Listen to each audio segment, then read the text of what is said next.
Keluarga menjadi tempat awal pendidikan nilai. Orang tua diajak untuk menjadi gembala bagi anak-anak. Demikian juga suami istri diajak untuk saling menggembalakan satu sama lain. Salam jumpa kembali dalam program Bincang-Bincang Pastoral. Kali ini bersama saya Metik Mentot. Selama tahun penggembalaan ini kita diajak untuk bersama-sama mendalami kehidupan pastoral. Baik itu dari kehidupan umat, kehidupan imam dan lain sebagainya. Dan saat ini tema yang kita angkat pada hari ini adalah ibu rumah tangga gembala dalam keluarga, menjadi garam dan juga terang bagi keluarga. Untuk mendalami tema ini kali ini telah hadir narasumber kita, Pater Fruman Andi, selamat datang. Beliau adalah Ketua Komisi Keluarga Keuskupan Ruteng dan juga telah hadir Ibu Mary, selamat datang. Ibu Mary sehari-hari bekerja sebagai ibu rumah tangga. Walaupun ibu rumah tangga itu adalah suatu pekerjaan yang sangat mulia. Dan juga telah hadir saat ini Ibu Kiki Artina. Selamat datang. Beliau selain sebagai seorang ibu rumah tangga juga bekerja di instansi pemerintahan. Wow, kita tahu bahwa sebagai wanita karir maupun sebagai ibu rumah tangga pasti ribetnya minta ampun. Nanti kita akan dengarkan bersama sharing dari ibu-ibu kita yang hadir pada hari ini. Dan kita akan langsung saja bincang-bincang kita. Pertanyaan pertama untuk Pater. Nah, Pater, di tahun penggembalaan ini kita tahu bahwa tugas kita sebagai gembala itu pasti tidak mudah. Pater mungkin bisa jelaskan secara singkat tentang menjadi gembala dalam keluarga. Oke, baik. Terima kasih. Memang kedengarannya menjadi gembala itu hanya tugas seorang imam atau biarawan-biarawati atau kaum religius. Tetapi konsep gembala dalam gereja Katolik khususnya, itu ada dua konsep gembala. Pertama, gembala tertabis, yaitu para imam. Kemudian ada juga gembala terbaptis, yaitu semua umat beriman, kaum awam. Menurut Konsili Vatikan II, kaum awam itu dipanggil untuk terlibat dalam tritugas Kristus, menjadi imam, nabi, dan raja. Maka dengan demikian, keluarga bukan tidak mungkin juga terlibat untuk menjadi gembala. Nah, maka orang tua itu bisa menjadi gembala bagi anak-anaknya. Atau juga suami bisa menjadi gembala bagi istrinya. Atau istri menjadi gembala bagi suaminya. Nah, misalnya saja hal sederhana. Bagaimana seorang suami itu memimpin tugas Kristus sebagai raja. Bagaimana dia menguduskan, mengundang anggota keluarga untuk berdoa bersama. Demikian juga bagaimana dia berkorban dalam hidup berkeluarga. Itu contoh-contoh sederhana bagaimana suami itu bisa menjadi gembala dalam hidup berkeluarga.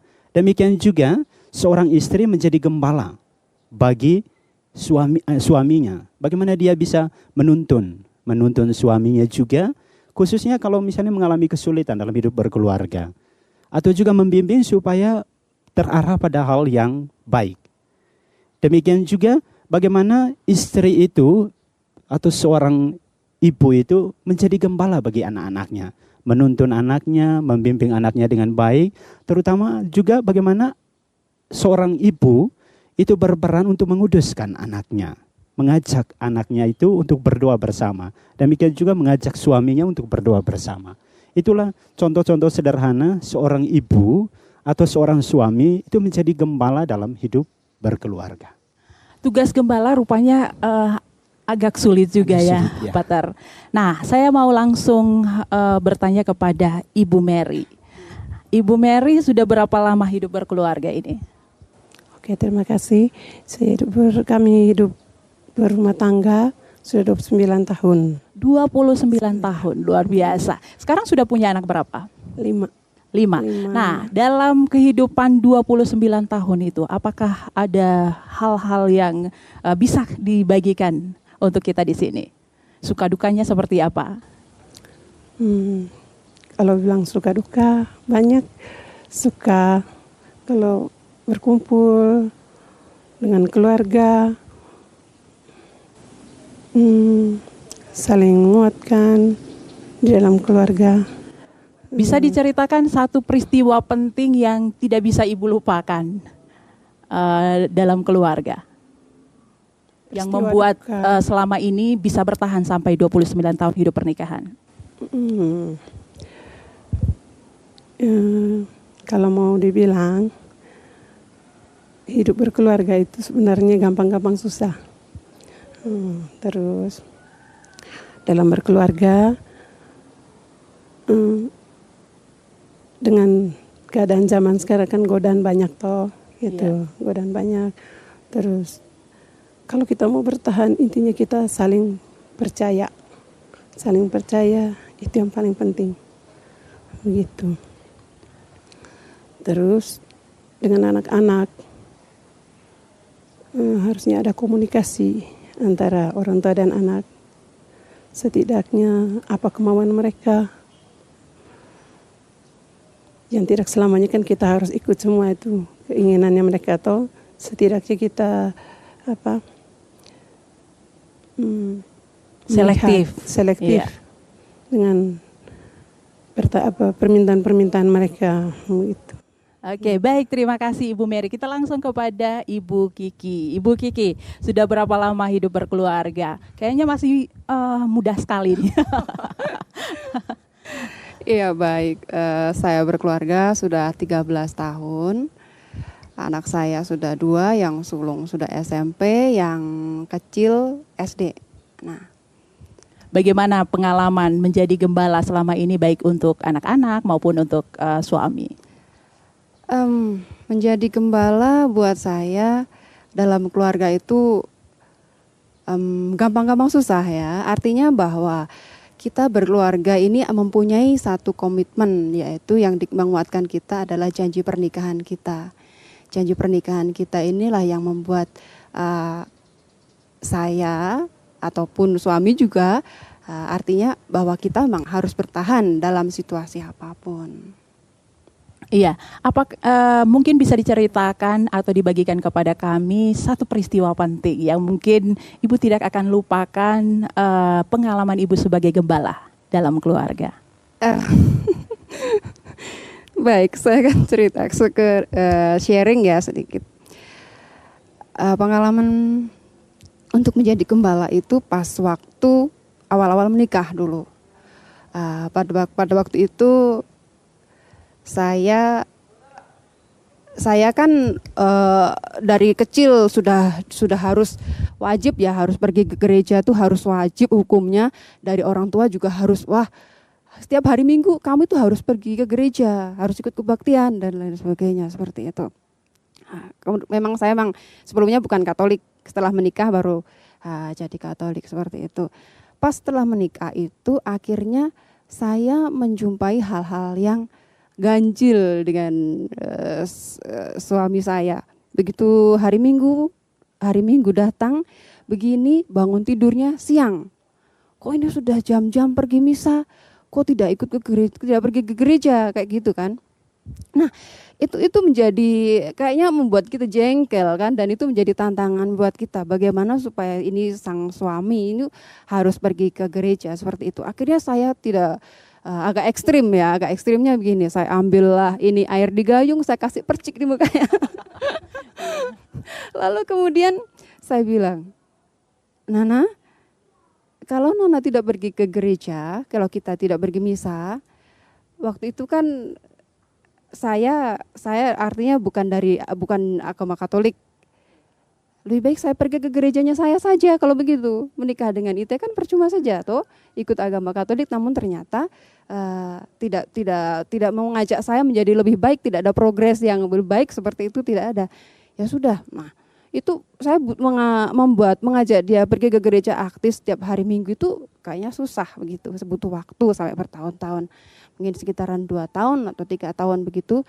Ya puji Tuhan sampai dengan sekarang sudah malah lebih baik lagi dari saya. Baik Ibu, tadi Pater menjelaskan bahwa tugas keluarga juga adalah sebagai nabi, raja, dan juga sebagai imam. Nah, bagaimana 3 tugas ini bisa dijalankan dalam keluarga? Ibu Kiki mungkin bisa jelaskan, nanti dilanjutkan oleh Ibu Mary.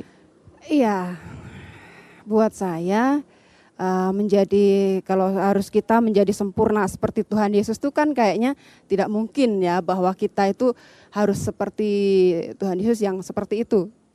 Saya menyadari dan bahwa saya tidak terlalu sempurna seperti itu, tetapi kita selalu berusaha untuk menjadi yang lebih baik hari demi harinya. Minimal dalam keluarga itu sendiri, dengan suami, dengan anak-anak, kita memberikan yang terbaik lah di levelnya saya.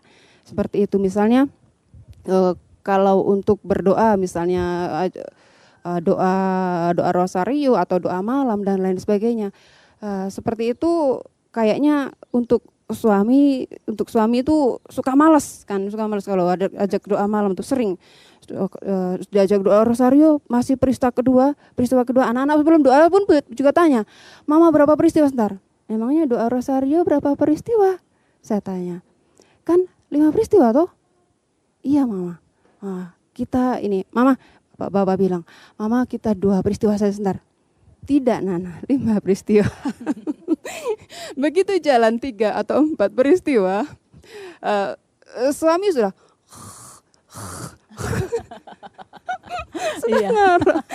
Tapi Jadi, itu nyata ya Ibu ya? nyata. Dan itu anak-anak sering menyampaikan, "Bapak, bangun Bapak." Iya. Dan itu seperti itu. Artinya saya juga manusia tidak sempurna. Saya masih berusaha berusaha mencari kesempurnaan itu bersama, dalam diiringi dengan doa, dalam berkeluarga dengan suami, dengan anak-anak saya. Baik, kita langsung ke Ibu Mary. Nah, bagaimana tadi Pak Ter mengatakan bahwa tugas kita adalah sebagai imam, nabi dan juga raja. Bagaimana Ibu melakukan fungsi sebagai gembala bagi suami dalam keluarga maupun bagi anak-anak? Silakan Ibu. Nah, kalau menurut saya, kalau untuk menjadi gembala, yang sebenarnya kan bapak yang harus jadi gembala untuk kami istri dan anak, tetapi ini kan harus ada kesalingan toh, begitu, untuk saling melengkapi.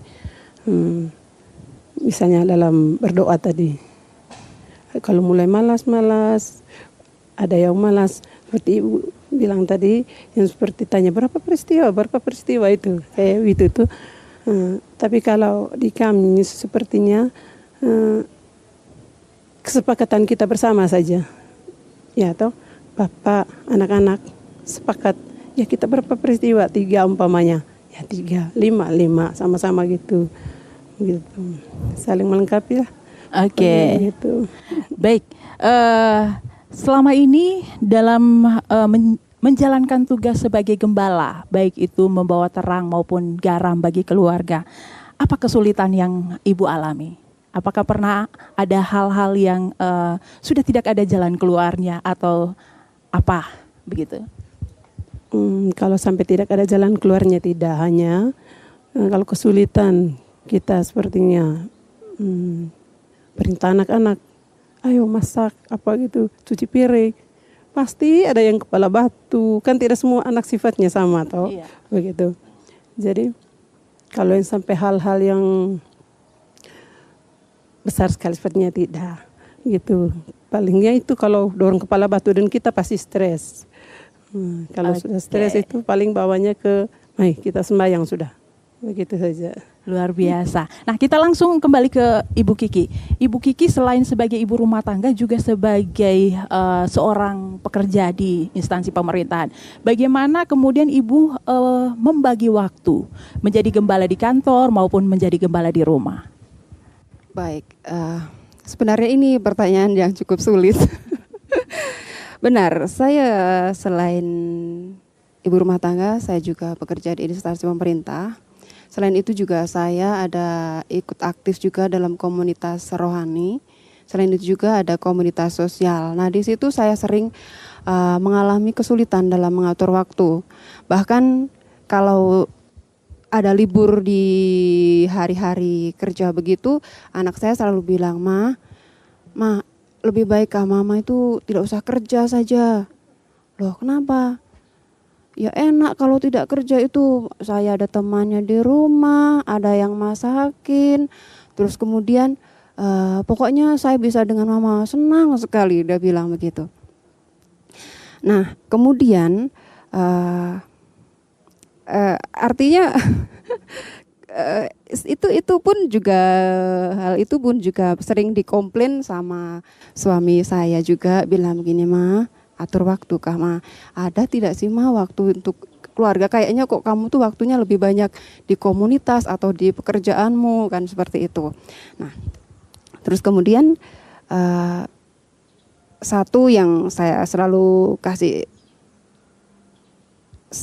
tahu ke suami, ke anak-anak, saya selalu bilang, "Bapak, ini anak-anak juga saya buat begini bukan untuk siapa-siapa, tapi untuk masa depan kita semua.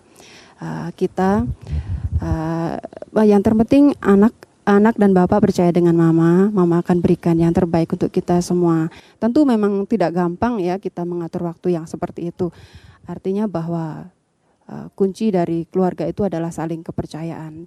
Terus kemudian apapun yang terjadi itu kita harus saling peduli, bukan membiarkan. Misalnya saya buat satu kegiatan atau satu tindakan ataupun satu perbuatan yang tidak menyenangkan begitu, tentu saja kita sudah ada komitmen dari awal. Misalnya kalau memang ada hal yang seperti itu, kita langsung komunikasikan, dan kemudian kita harus mencari solusi bersama-sama. Demikian juga anak-anak juga seperti itu. Mereka kalaupun komplain seperti itu, nanti kita jelaskan dan kemudian mereka bisa mengerti. Dan untuk rumah tangga, kita memang sepakat dari awal kita tidak ada asisten rumah tangga. Jadi kita kerja sendiri-sendiri, apapun yang terjadi.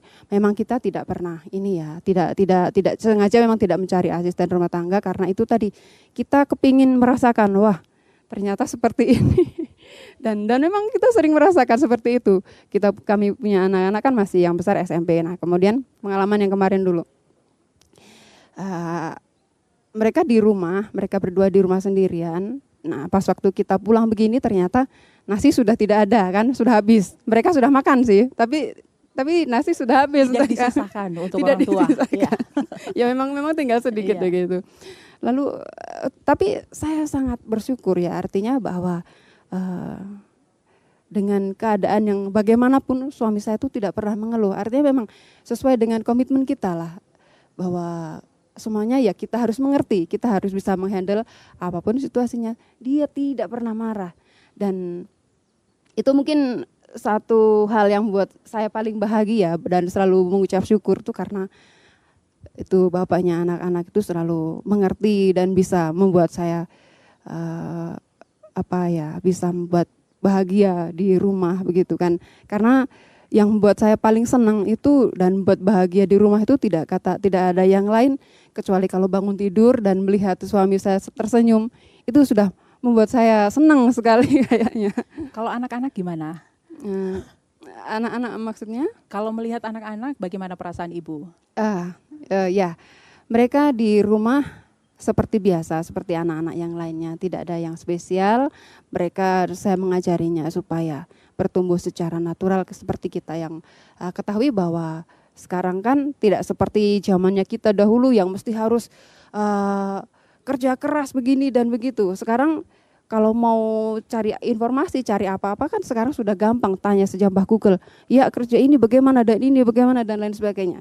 Sering kita mengajari mereka supaya mereka tetap belajar dan lain sebagainya. Tapi kan sekarang mereka kan berbeda dengan kita yang zaman dahulu kan, kita tidak ada internet dan lain sebagainya. Buku paket pun kita harus turun-menurun kan. Iya.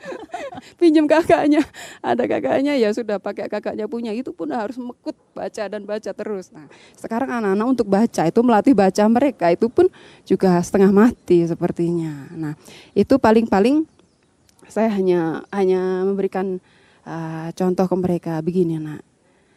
Jadi sepintar apapun kita, sebesar apapun usaha kita, kalau Tuhan tidak mengizinkan dan Tuhan tidak memberkati, semuanya akan sia-sia.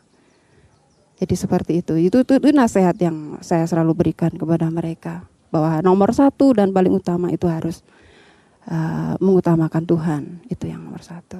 Baik, kita kembali kepada Ibu Mary. Nah, ini pertanyaan yang mungkin gampang-gampang susah juga untuk dijawab. Nah, pekerjaan ibu rumah tangga itu kan banyak. Setiap hari itu pasti sama, memasak, mencuci, membersihkan rumah dan lain sebagainya. Apakah Ibu tidak pernah bosan?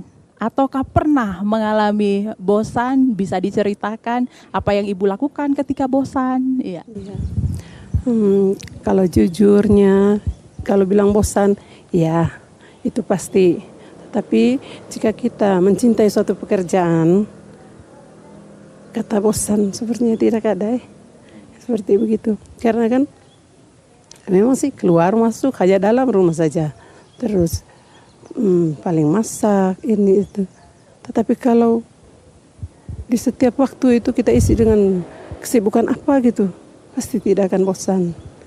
Tidak bosan dengan pekerjaannya. Misalkan suatu saat kejenuhan, kebosanan itu datang menghampiri, apa yang kira-kira harus dilakukan? Barangkali bisa refreshing, ajak suami, anak-anak jalan-jalan dulu sedikit, olahraga jalan sama-sama, jalan sore, seperti begitu, tahu sama-sama jalan. Biar tidak ada dalam rumah terus, Iya. atau siar kemana, gitu. Iya. Bisa pergi sama-sama. Dari tadi ini kan kita berbicara, kita sebagai orang tua menjadi gembala untuk baik itu untuk anak-anak maupun juga untuk suami. Ketika ada kesulitan-kesulitan datang menghampiri, kalau tadi Ibu Kiki mengatakan dalam menjalani kehidupan rumah tangga itu tidak mudah.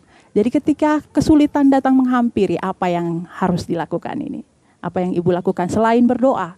Tentu ada hal-hal praktis lain yang dilakukan. Apakah, saya berdiam diri saja dulu, saya pergi kemana saja dulu, atau bagaimana? Silakan Ibu. Mungkin kalau ini berdasarkan pengalaman, Iya. kalau kami mendingnya gini, kumpul, kita cerita, saling cerita atau cerita ke suami, umpamanya tuh, malas, bosan di rumah terus begitu, bosan dengan anak-anak punya sikap, ada kala anak-anak kepala batu, tapi kan harus cari jalan keluar, kita harus cari jalan keluarnya bagaimana, begitu.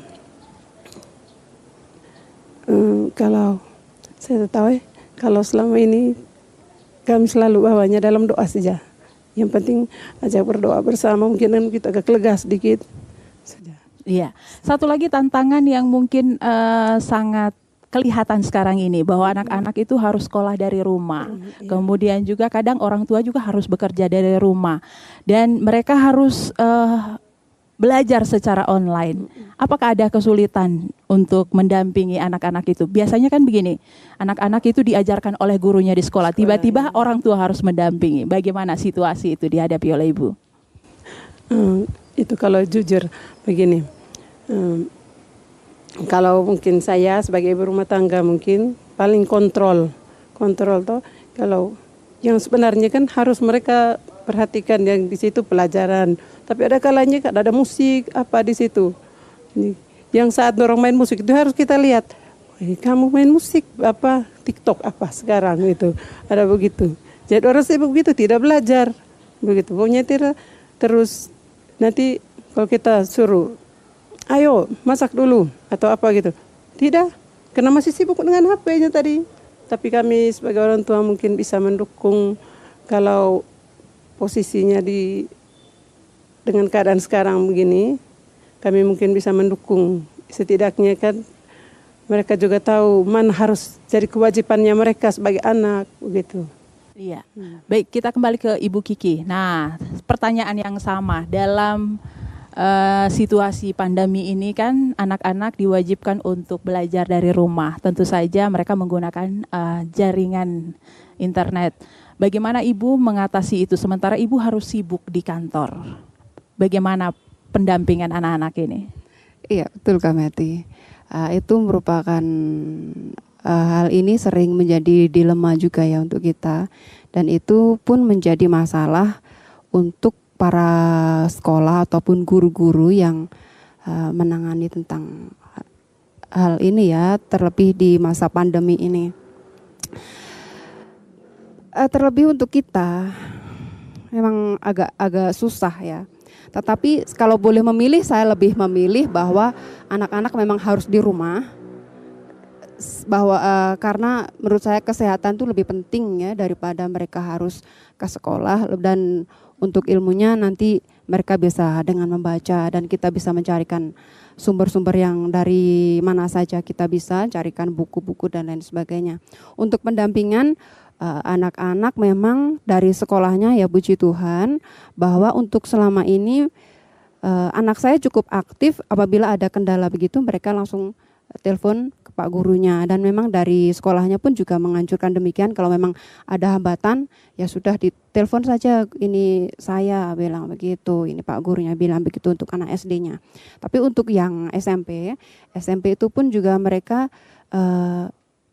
ya kita tidak tahu ya, artinya kita memang harus banyak-banyak bersyukur saja.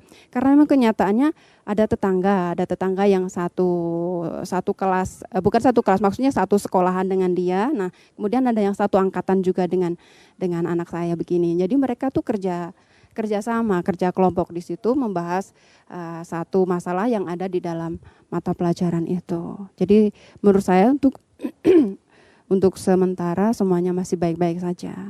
Oke, baik, kita kembali ke Pater ini. Pater, tadi sudah diceritakan banyak hal panjang lebar dari kedua ibu kita hari ini, yang walaupun sibuk di kantor maupun sibuk di rumah, tetapi mereka juga bisa menjadi gembala bagi keluarga, untuk anak maupun untuk suami. Apa harapan dan pesan Pater untuk semua ibu rumah tangga, khususnya yang ada di Keuskupan Ruteng? Oke, baik. Ya, itu kita sudah mendengar kisah-kisah sederhana, kisah konkret yang ada di dalam hidup berkeluarga.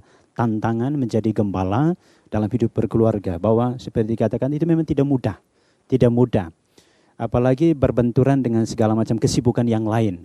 Ibu Kiki di kantor, kemudian juga harus mendampingi anak, belum mempersiapkan makanan segala macam.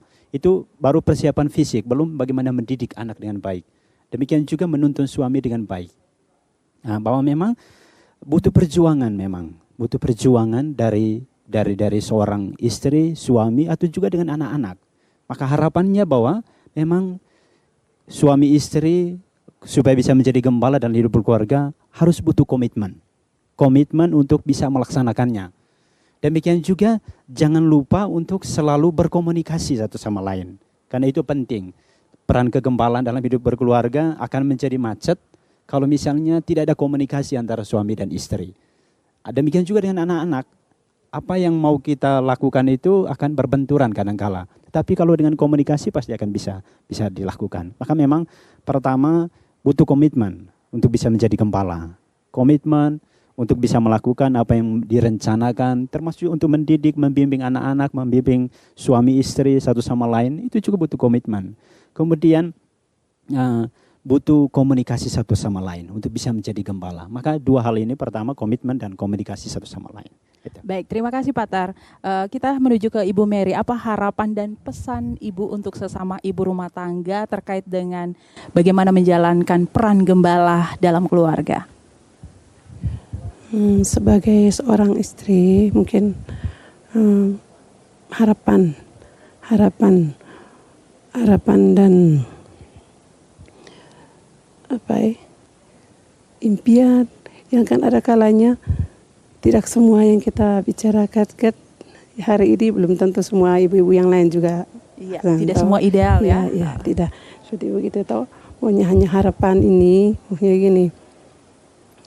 Kalau bisa kita sebagai seorang ibu, sebagai seorang istri, mungkin kita harus banyak sabar dalam menghadapi kesulitan hidup, dalam keluarga, dalam membimbing anak-anak, menghadap suami, umpamanya ada kekurangan begitu toh, kita harus bisa sabar, setia. Jadi poin pertama sabar dan setia. Oke. Betul. Kita menuju ke Ibu Kiki. Apa pesan dan harapan Ibu untuk sesama ibu rumah tangga, baik yang bekerja seperti Ibu maupun untuk rumah tangga ya, ibu rumah tangga yang berada di rumah saja? Ya, begini Kak Meti. Jadi zaman sekarang itu kan sudah berbeda ya dengan dahulu. Kalau zaman sekarang itu sudah serba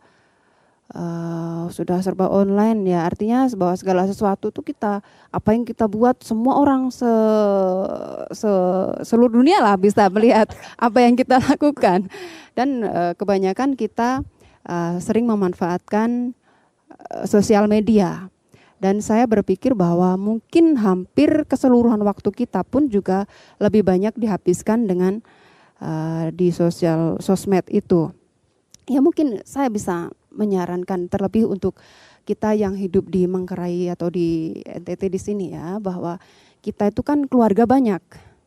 Keluarga di ACKE ini banyak sekali. Jadi mungkin misalnya kita ada kesulitan dalam hidup rumah tangga, pertama-tama itu kita simpan dulu dalam hati. Kita tidak perlu lagi jangan langsung buru-buru telepon orang tua. Bapak, saya ini dengan suami begini. Ya sudah nak, nanti bapaknya bilang, "Kamu pulang saja." Wah, itu begini dan lain sebagainya. Nah, itu akan hal seperti itu akan memperuncing masalah. Jadi mungkin saya bisa menurut pengalaman saya, karena saya pun sendiri juga seperti itu. Kalaupun seandainya ada masalah, ada kesulitan, saya selalu simpan dulu dalam hati. Saya berusaha menyelesaikannya sendiri dengan cara berdoa. Kemudian kebetulan saya pun juga aktif di komunitas rohani. Jadi saya bisa sharing. Ada kegiatan sharing Alkitab di sana, jadi kita bisa sharing apapun perasaan dan lain-lain sebagainya itu dari teman-teman dan dari teman untuk kita juga bisa seperti itu. Mungkin yang lainnya mungkin juga bisa kalaupun ada masalah sedikit ataupun sebesar apapun, tidak perlulah kita sharing lewat di Facebook, Instagram ataupun di status WA dan lain sebagainya, bahwa kita lagi berantem dengan suami, dengan anak-anak. Itu tidak perlu. Kita punya Tuhan Yesus, kita punya Bunda Maria yang selalu membimbing kita. Mungkin kita bisa lebih dekat lagi, kita serahkan semua masalah kita kepada Bunda Maria yang merasa kita dekat dengan Tuhan kah, dengan Tuhan Yesus kah, atau dengan Bunda Maria. Kita bisa share, kita bisa curhat dengan mereka. Karena saya pikir bahwa menurut saya sendiri bahwa dengan Bunda Maria, jawaban dari Tuhan Yesus itu sebenarnya hanya sejauh doa saja. Tidak artinya bahwa Tuhan tidak pernah menunda apa yang menjadi kebutuhan kita, kecuali kalau keinginan kita ya, kalau menjadi kebutuhan kita, Tuhan selalu memberikan yang terbaik untuk kita. Baik, terima kasih. Hari ini sangat luar biasa ya, karena hadir dua narasumber yang cantik, tentu saja Pater tidak ya. Dan hari ini sharingnya sangat luar biasa. Banyak hal yang telah disampaikan, bagaimana menjadi gembala dalam keluarga, baik itu untuk suami maupun untuk anak-anak. Tentu saja kita merasa bersyukur bahwa kita punya Tuhan Yesus, Bunda Maria yang selalu siap untuk mendampingi kita dalam seluruh perjalanan kehidupan kita. Kita ucapkan terima kasih kepada Pater Flumen hari ini, kepada Ibu Mary, terima kasih, dan juga kepada Ibu Kiki yang sudah berbagi banyak hal dengan kita. Semoga dapat menginspirasi ibu-ibu rumah tangga juga yang ada di rumah untuk menjadi garam dan terang bagi keluarga, menjadi gembala dalam keluarga. Demikianlah bincang-bincang pastoral kita kali ini. Kita tahu bahwa menjadi seorang gembala tidaklah mudah. Dibutuhkan suatu komitmen yang tinggi untuk bisa menjalankan apa yang sudah disepakati secara bersama, dan juga tentu saja kita butuh komunikasi. Untuk itu bagi seluruh ibu-ibu rumah tangga maupun seluruh keluarga yang ada di Keuskupan Ruteng, semoga kisah dari dua ibu-ibu kita di hari ini dapat memberikan harapan dan juga inspirasi bagi kita. Akhirnya kali ini saya Metik Mentot yang bertugas mengucapkan selamat siang.